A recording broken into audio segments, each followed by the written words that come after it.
So let's get the view from Labour now. We're joined in the studio with Rushanara Ali, who also speaks on the Treasury Select Committee as well. Thanks very much for being on the programme.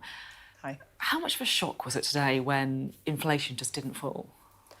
It was a huge shock, but in some ways it's not surprising, because what we've seen is that the UK has got some additional dimensions to the crisis we face.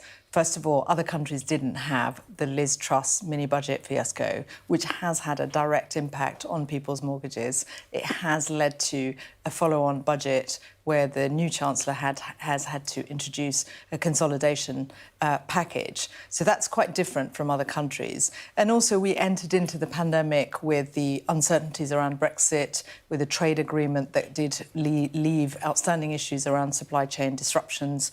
You know, inflation, food-related, food price inflation is higher for us in terms of what we import from the European Union. So there are some factors that makes it harder for the UK.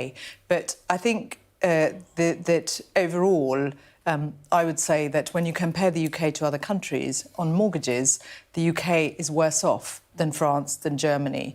And that, I'm afraid, is down to economic mismanagement underpinned by political instability that we've had in this country for the last few years, but particularly the last year, which has consequences on the economy. It's obviously the easiest thing for Labour politically to blame the Conservatives for this. And I'm not saying that that's not, you know, there's no factor in this at all. But I just wonder if there's also something you could say about the way that Bank of England has handled it, right? Because there's people who say that they were too slow to react to what happened, and so are having to overcompensate.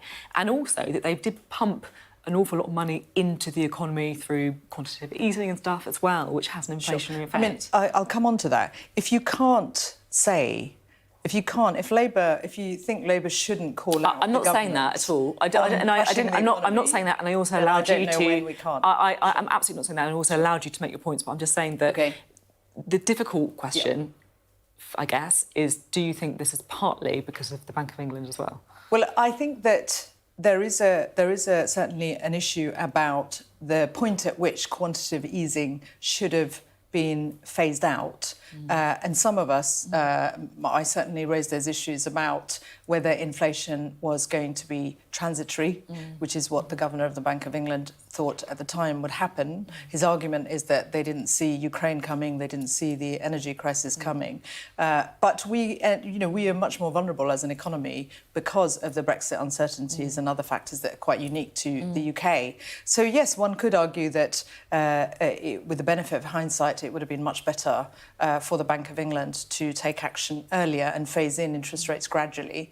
But we did have a major pandemic. I think the other issue, though, is that last year, and it's not a political point, last year, again, I raised these issues at the Treasury Committee, before the Liz Truss budget came, it was very clear that if she won, she was going to go in the opposite direction to the Governor of the Bank of England in terms of trying to bring inflation, keep inflation under control, and yet Liz Truss was proposing a big budget spend that was not, it wasn't clear how it was going to be funded. And we were arguing that this divergence was very dangerous and there wasn't enough policy coordination. What we're seeing again is the current government isn't actually being coordinated enough with the Bank of England in terms of providing support to mortgage holders. They could be much more assertive in working with the bank as well as not compromising independence, but certainly with the regulators. I'm just asking because my understanding, I'm no expert, is if you trying to help people with their mortgages, then that is going to be, I mean, that's kind of negates the point, right? Well, you can do certain things. What you can do is make sure, first of all, the government has done very little, and the regulators haven't done enough to make sure that savers have the interest rates, that the increase in interest is passed on to savers. That's about 23 billion a year.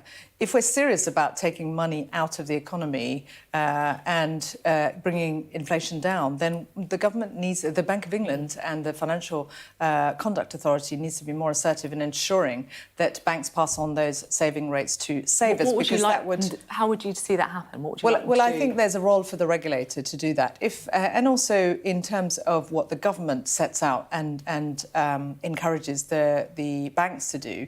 I know that the Chancellor's meeting some of the major banks later this week. He needs to make it very clear that we expect to see, along with the Governor of the Bank of England and the head of the FCA, we expect more, interest rates to be passed on to savers, because that would help in terms of reducing the money supply in the economy. The second thing is that the FCA could do more in terms of making sure that they provide guidance to banks about spreading out mortgages over a longer period of time. Now, we need to be careful that that doesn't then mean the actual cost of borrowing in the long term is borne yet again by the mortgage holders.